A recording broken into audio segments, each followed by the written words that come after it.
top members of the military are openly opposing President Trump's move to ban transgender troops, breaking with their commander-in-chief on whether the policy is necessary.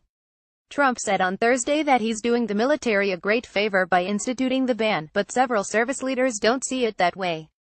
Hours after Trump's comments, recently confirmed Navy Secretary Richard V. Spencer said he will follow any order the president gives on transgender troops, but that any patriot should be allowed to serve. We will process and take direction of a policy that is developed by the defense secretary with direction from the president and march out smartly, Spencer told reporters Thursday night after visiting Naval Station Norfolk in Virginia. On a fundamental basis, any patriot that wants to serve and meets all the requirements should be able to serve in our military. The comments seem to break with the long-held understanding that service leaders are meant to stay within the chain of command and implement a president's directives rather than speak out, according to a source close to top Pentagon officials. In my memory, I would consider that an unusual public statement to make, the source told The Hill. You make such statement with some level of risk.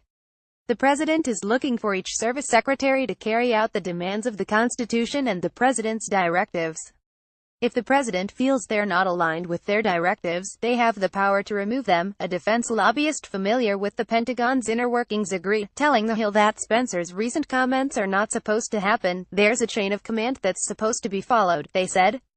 The service secretary is not supposed to question the orders of the commander-in-chief. Trump said earlier in the day that the issue of transgender people in the military has been a very difficult situation. I have great respect for the community, Trump said from his golf club in Bedminster, NJ. It's been a very complicated issue for the military, it's been a very confusing issue for the military, and I think I'm doing the military a great favor. A 2016 Rand Corp study estimated that there are nearly 2,500 transgender people on active duty in the military, while a 2014 Williams Institute examination put the number at 8,800. Former President Obama lifted a previous ban last year, and there are 250 openly transgender troops. The president first wrote on Twitter in July that the U.S. military would not accept or allow transgender people to serve in any capacity.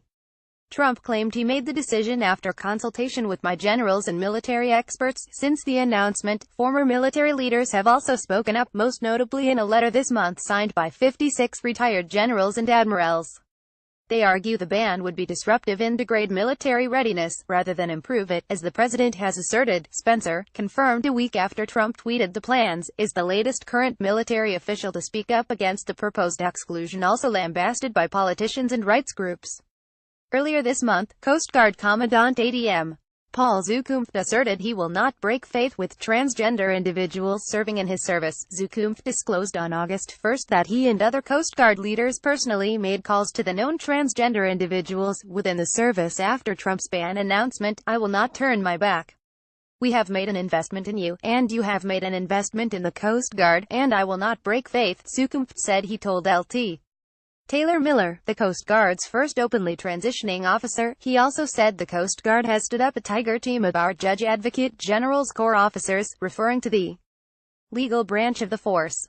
When asked about the legal team and their role, Coast Guard spokeswoman Lisa Novak told The Hill the branch follows closely with the James Norman Mattis tours Amazon headquarters during West Coast swing. Trump may be threat on North Korea. WASNT tough enough. CIA. Other agencies agree with assessment on miniaturized and Korean nukes. Report more on human resources policies, and we are currently in contact with them on how those policies may be affected. The public statements from Spencer and Zukunft reveal a Pentagon and White House at odds over an unexpected policy change that has largely frustrated military leaders. Defense Secretary Jim Mattis has not commented publicly on the issue, but was reportedly rattled and chagrined with Trump's untimely announcement. But the source close to Pentagon officials said the situation is about authority, not right or wrong. Trump has the authority, they said.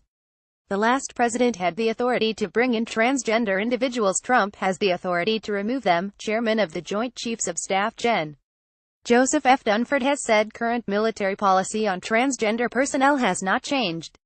The current policy will remain in place until the White House sends specific guidance, Dunford said. In the meantime, we will continue to treat all of our personnel with respect, he said in a letter to the service chiefs.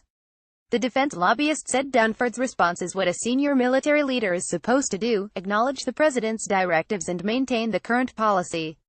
As of Friday, the White House had not sent any policy directive on the transgender personnel ban to the Defense Department, and it is not expected over the weekend, according to Pentagon spokesman LT. Call. Paul Haverstick, there's been continuing conversations between both parties, but no guidance has come forward as to where we're going, Haverstick told The Hill.